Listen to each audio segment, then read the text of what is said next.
14. How can you send a request to Amazon S3? Answer. Amazon S3 is a representational state transfer (REST) service, meaning if it is applied to a web service, it produces required properties such as scalability, performance and flexibility. You can send a request to S3 by using the REST API or the AWS SDK wrapper libraries. These libraries wrap the underlying Amazon S3 REST API. 15. Suppose you created a key in the North Virginia region to encrypt your data in the Oregon region. You also added 3 users to the key and an external AWS account. Then, to encrypt an object in S3, when you tried to use the same key, it was not listed. Why so? Answer. The data and the key should be in the same region. This means that the data that has to be encrypted should be in the same region as that in which the key was created. In our case, the data is in Oregon but the key is created in the North Virginia region. That is why the key was not listed.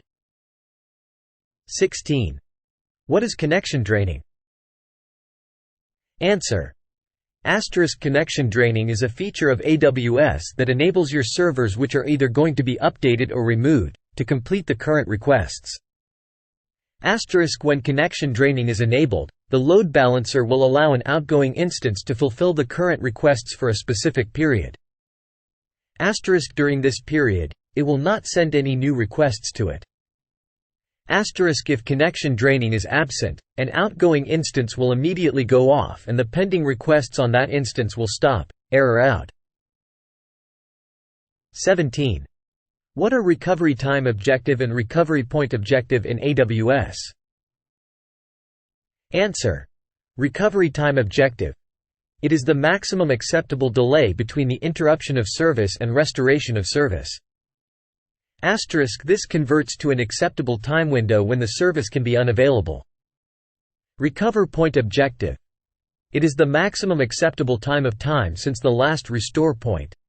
It converts to the acceptable amount of data loss present between the last recovery point and the interruption of service. 18. What policies can you set for your users' passwords? Answer. The policies that can be set for users' passwords are as follows. You can set a minimum length of the password. Your users can add at least one number or special character to the password. You can assign particular character types such as uppercase letters, lowercase letters, numbers and non-alphanumeric characters. You can use automatic password expiration, to prevent the reuse of old passwords. You can also request a password reset upon your user's next AWS sign-in.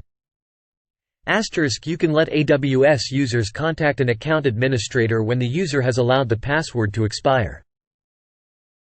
19. What are spot instances and on-demand instances? Answer.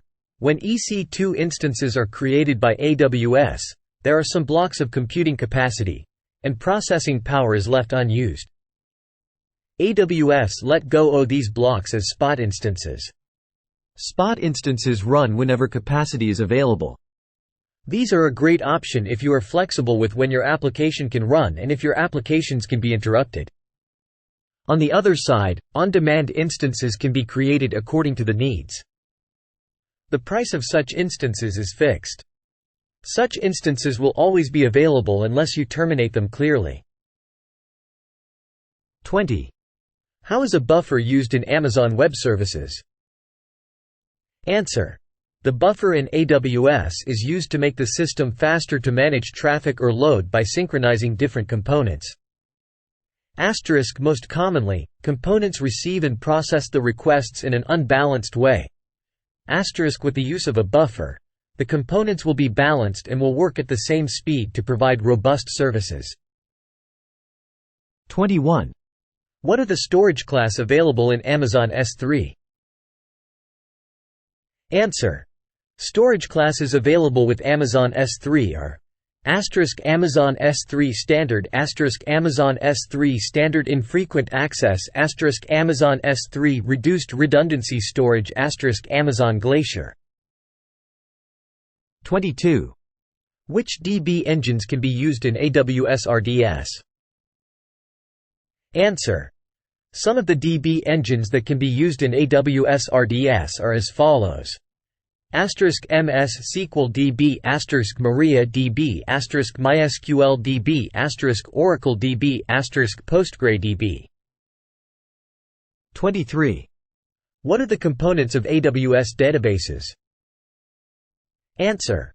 AWS database is made up of the following components. 1. Amazon Relational Database Service, RDS. Amazon RDS is a managed service to set up, operate and scale a relational database in the cloud server.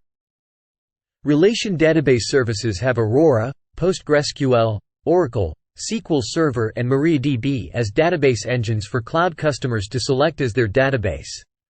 RDS also provides AWS database migration services to migrate and copy the existing database to Amazon RDS. 2. Amazon Aurora. It is a distributed, fault-tolerant, storage system that heals on its own. It is managed by Amazon RDS. 3. Amazon Elastic Cache. It allows smooth setup, run and scale of open-source in-memory data stores in the cloud. It provides caching, session stores, gaming, geospatial services, real-time analytics and queuing. 4. Amazon Document DB. You can easily store, query, and index data in JSON format. 5. Amazon DynamoDB. Answer. 6. Amazon Keyspaces. It is a database service that works well with Apache Cassandra, scalable, highly available and serverless. 7. Redshift. It is a cloud data warehouse. 8. Neptune. It is fully managed, highly available, point-in-time recovery graph database services with updated backup with Amazon S3. 9. Quantum Ledger Database. It is a completely managed ledger database with SQL-like API, a flexible document data model with complete support for transactions.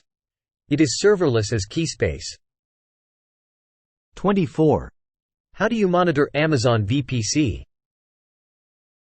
Answer. You can monitor Amazon VPC using *CloudWatch *VPC flow logs. Thanks for watching Salesforcestart.